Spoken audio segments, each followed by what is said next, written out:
Everywhere you look, you see about you examples of one of the oldest skills known to man, the skill of woodworking. Wood has always been plentiful in most places. It's easy to cut and shape.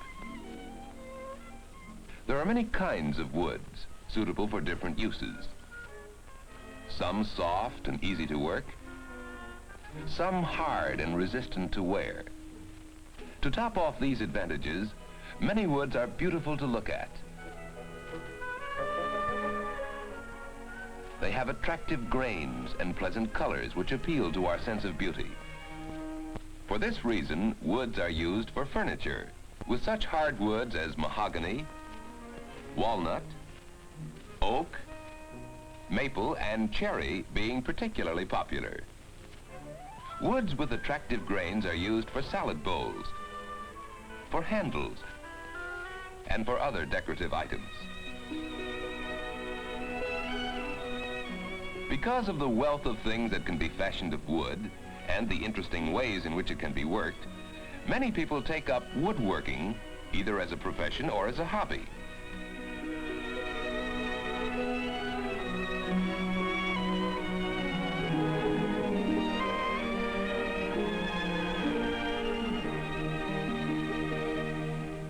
Gee, Ray, this is swell. Look at it. Sure is balanced nice. Yeah, look at this grain. It's real hickory, and I put an oil finish on it. Boy, that's nice, I'll say. Is all this yours? Sure, my dad and I have it together. You've a lot of tools, haven't you? Yeah, we've been getting them together for quite a while. Do you know what they're all for? Sure, I've made lots of things down here. Looks mighty complicated.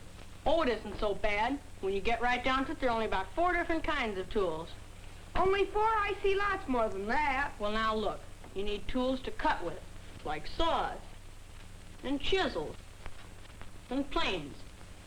That's 1. You need tools to bore holes with in wood, like this hand drill, and that brace, and these bits. That's 2. You need tools to fasten wood together, like hammers and screwdrivers.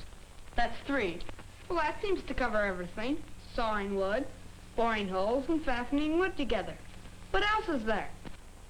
Tools to measure and mark and hold wood with. Believe me, they're important too. Like this combination square and that steel square. And this vise. It would be pretty hard to get along without them. Well, if it's as simple as that, why do you have so many tools? Yeah, look at all the saws. That's because each tool is for a special job. Take this one. This is a crosscut saw. It's used to cut across the grain of a piece of wood. But when you're cutting with the grain, you use this saw. It's called a rip saw. See how much larger the teeth are? It'll do the job better in about half the time. Does it take long to learn what all these tools are for? Oh, no, especially if you make a point of knowing what each tool is for and always using the right tool for the job. For instance, suppose I wanted to drive in this screw. Well, I'd pick a screwdriver that fits snugly into the slot. If it's too big, it won't go into the slot. And if it's too little, it will slip out easily and ruin the screw, and maybe the work, too. Either way, it's a lot more work than if I'd used the right size screwdriver in the first place. What are these machines for? Well, these are some of the simplest of woodworking machines. This is a table saw. It makes a straight cut. It's used mostly to rip long boards. It should always have this guard on it when it's being used. It's probably the most useful power tool. This one is a bandsaw. It's used for cutting curves. Oh, I see. The blade goes all the way around. That's right. What about this one? That's a jigsaw. It's used for cutting curves, too, but out of lighter wood than you'd use on a bandsaw. You've got some work on this one. Yeah, that's a lathe. It's used for turning out round pieces. Oh, that must be what you made your bat on. That's right. This is a table leg I'm making now. Want to see how it works? Sure. Got to be careful around these machines.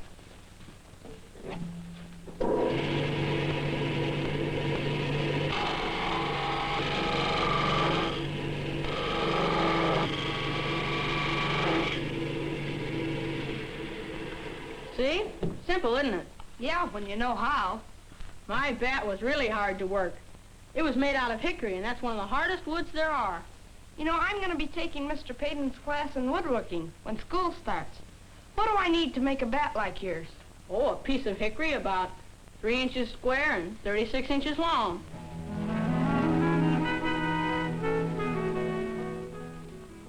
When the woodworking class met that fall, Cliff knew just what he wanted to make. Well, I guess that's about as much as we can do today. When you come to class tomorrow, we'll decide what our beginning project will be. Now, you can each pick something you really want to make. All right, see you tomorrow.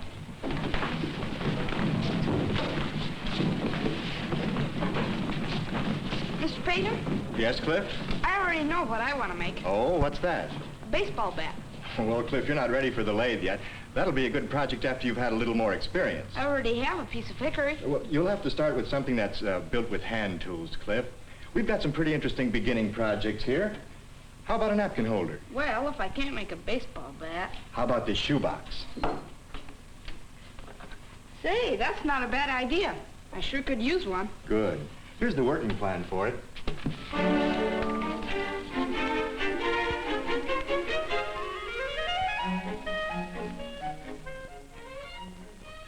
So Cliff began his training in woodworking. As the days went by, he learned some of the beginning skills. He learned how to lay out and cut stock, that is, the piece of wood he was working with. He learned how to use a tri-square to mark off a right angle. He learned to use a saw, first selecting the right one for the job. He learned to let the saw's own weight do the cutting and not bear down on it. He learned to keep his eye on the line rather than the saw, and to leave the line on the work rather than cut through the middle of it. He formed the habit of taking the final strokes slowly and holding onto the waste piece with his other hand to keep the stock from splitting as it separates. And he used the tri-square for checking his work. He learned the proper way to bore holes, too. He found that when working with the brace and auger bit, the screw point draws the bit into the wood so that it isn't necessary to press down very hard on the brace. He learned to hold the brace so that the bit is at right angles to the wood. And he learned how to avoid breaking through the wood by stopping when the screw point shows on the other side and turning the work over.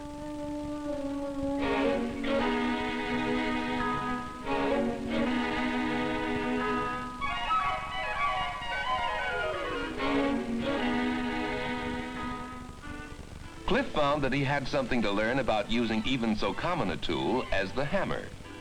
He learned to hold the hammer at the end of the handle to get the full benefit of the weight of the hammer head.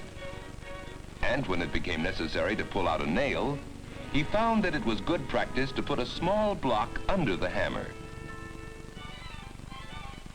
When fastening with screws, he learned to drill a hole first in the outside piece so that the screw threads wouldn't keep the two pieces apart. He learned to hold the screwdriver straight over the screw to keep it from slipping off and marring the stock.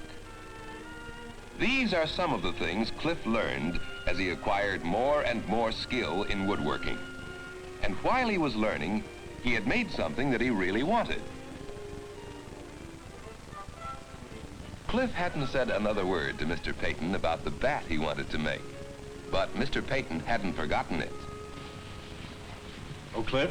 Yes, sir? Still got that piece of hickory you were talking about? I sure have. Bring it in. I think you'll enjoy using a lathe. Oh, boy.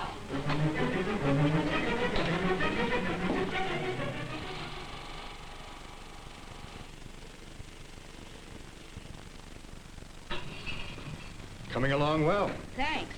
You know what, Mr. Payton? Yeah? I've got a beautiful piece of walnut at home that would be just right for a table lamp. And that's how Cliff got into the exciting field of woodworking. He was learning a skill at which he could spend many happy hours, and yet a skill that was of great practical value to him, too.